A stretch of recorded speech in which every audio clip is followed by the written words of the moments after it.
The NWSL 2021 Challenge Cup kicks off on CBS Sports Network this Friday, April 9th, 8:30 p.m. Eastern Time, with a rematch of last year, the Houston Dash taking on the Chicago Red Stars. And as we get ready to kick off the season, we brought in NWSL Commissioner Lisa Baird. Lisa, thanks so much for taking some time. How are you? Thanks, Warren. I think it's glad to be back, kicking off a second season as a commissioner. I know I'm excited.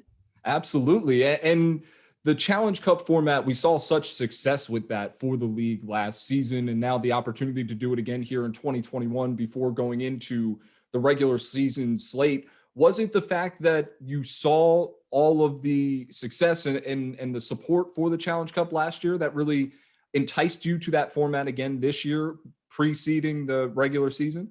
Absolutely. Because there was so much acceptance. People love the format. They like the high intensity. They like the fact that it was a quick tournament. But this year, actually, we are really going to benefit from the fact that we have this early round. You're going to see, maybe not on opening weekend, but you're going to see a lot of the players that are going to be going to the 2020 Tokyo Olympic Games in this early round Challenge Cup. So in addition to it being great for our league, it's a great showcase for those national team players. I think we have 30 countries playing in our league now. And the rosters just came out yesterday, so I haven't familiarized myself with them then, but I think you're going to see a lot of women's soccer athletes this year. And, it'll be great to watch them here and also competing in Tokyo. Yeah, a huge stage all over for women's soccer this season with the Olympics, as you mentioned, and of course what you guys are doing with the Challenge Cup and regular season. And I want to, because the last time we talked, it was just prior to the fall series that you guys had in the course of last year following the Challenge Cup. So I wanted to get your thoughts just on how everything played out there, and did it live up to what you guys had expected when you organized it? Well, that's a really good question, Ryan. So we did the Challenge Cup, really well received. I think while it was an intense experience for the players, and I never want to underestimate that. Like when watched the documentary on CBS Sports Network last night, and I just saw the intensity of those players. You can't call, like, they're intense athletes, that's for sure, and that came out.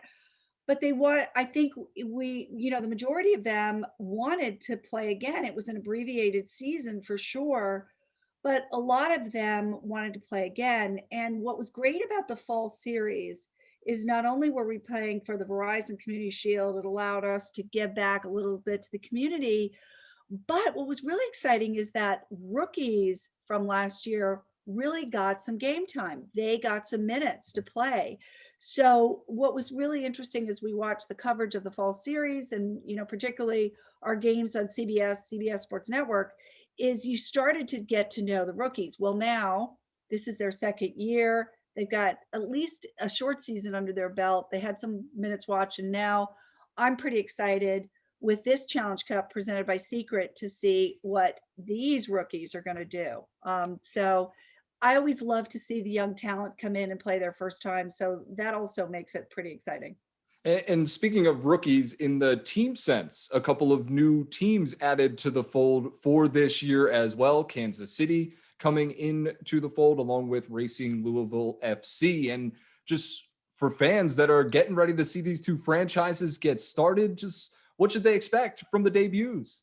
Well, I think that's going to be an exciting time. Never close your eyes with the NWSL. You never know what's going to happen yet, but you know what?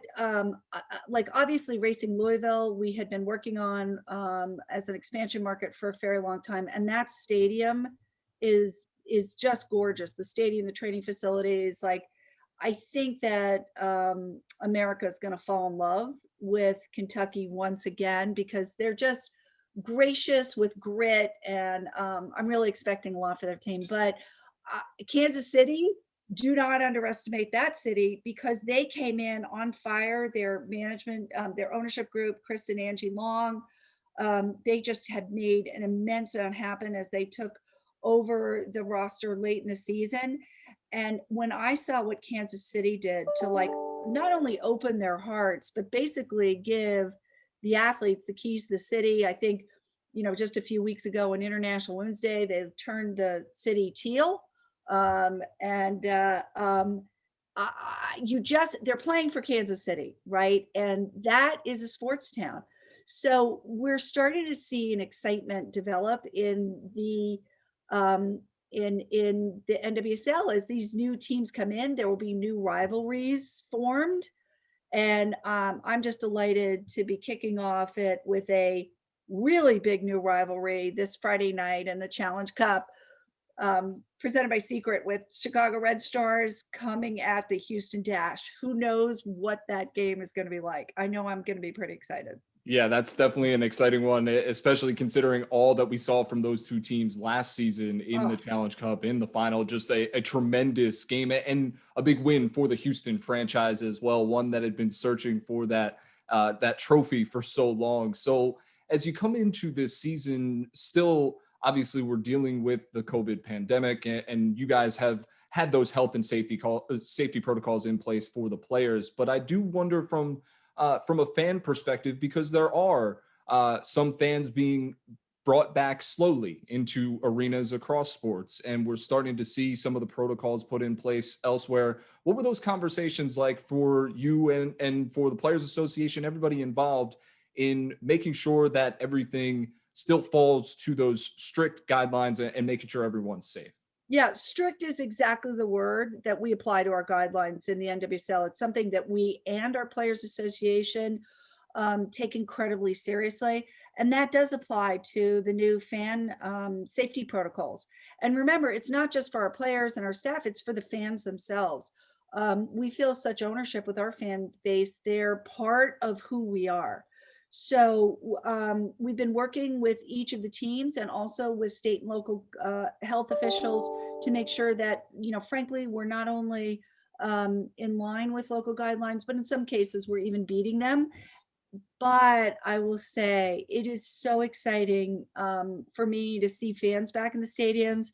And I'm sure it's going to be exciting for our women. Like, it's been a while since they played in front of fans. So I think our players have always had a special relationship with the fans. Like, you see them, they're accessible. And while we're not going to be doing things like we normally do, like signing autographs or, letting fans near the field, we can't have to. But I know that special bond is there. And I'm excited to see it in Houston on Friday night. And then I'll be traveling to Louisville for the Louisville and the Orlando Pride game on Saturday. So lots of soccer in my future. Absolutely. And lots of soccer in all of our futures, with the NWSL coming not only to CBS Sports Network, but Paramount Plus, as well as part of streaming those live matches over the course of the season. So uh, the excitement of fans coming back to the stadium, and there's some excitement just generally heading into the season, a new year, trying to figure out what to expect from these teams, but also